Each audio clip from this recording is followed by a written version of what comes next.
வேங்கை வயல் விவகாரத்தில் சிபிசிஐடி தாக்கல் செய்த குற்றப்பத்திரிகையை நிராகரிக்க கோரிய மனுவை தள்ளுபடி செய்து புதுக்கோட்டை வன்கொடுமை தடுப்புச் சட்ட நீதிமன்றம் உத்தரவிட்டுள்ளது.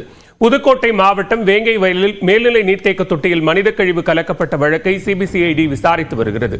இந்த வழக்கில் அதே கிராமத்தைச் சேர்ந்த காவலர் முரளிராஜா, சுதர்சன் மற்றும் முத்துகிருஷ்ணன் ஆகிய 3 பேர் மீது வன்கொடுமை தடுப்புச் சட்ட சிறப்பு நீதிமன்றத்தில் சிபிசிஐடி தரப்பில் குற்றப்பத்திரிகை தாக்கல் செய்யப்பட்டது.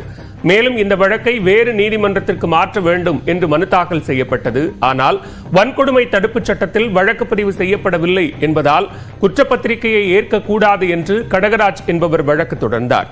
இது தொடர்பான வழக்குகள் வன்கொடுமை தடுப்புச் சட்ட சிறப்பு நீதிமன்றத்தில் விசாரணைக்கு வந்தது. அப்போது அரசு தரப்பில் ஆஜரான வழக்கறிஞர் குமார், சிபிசிஐடி காவல்துறையினர் அறிவியல் பூர்வமாக விசாரணை மேற்கொண்டு குற்றப்பத்திரிகையை தாக்கல் செய்துள்ளதாக வாதிட்டார்.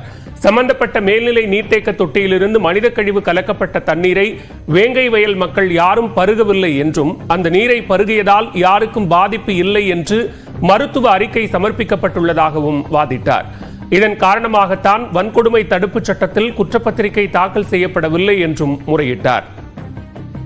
அரசு தரப்பு வாதத்தை ஏற்றுக்கொண்ட நீதிபதி இந்த வழக்கை வன்கொடுமை தடுப்பு சிறப்பு நீதிமன்றத்திலிருந்து புதுக்கோட்டை நீதித்துறை நடுவர் நீதிமன்றத்திற்கு மாற்றம் செய்து உத்தரவிட்டார். மேலும் சிபிசிஐடி தாக்கல் செய்துள்ள குற்றப்பத்திரிகையை ஏற்கக்கூடாது என்று தாக்கல் செய்யப்பட்ட மனுவையும் தள்ளுபடி செய்து நீதிபதி உத்தரவிட்டார். தண்ணி குடிச்சதா சொல்ற கோபிகா சிங்கிற பொண்ணோட அப்பா அவர் தான் கம்ப்ளைண்ட்டு. அவர் இந்த ஏற்றுக்க கூடாது சொல்லி மனு செஞ்சார். அவங்க செஞ்ச மனு ஏற்றுக்கலை. சிபிசிஐடி தாக்கல் செஞ்ச குற்றப்பத்திரிகையை ஏற்றுக்கிட்டு உத்தரவு போட்டிருக்காங்க.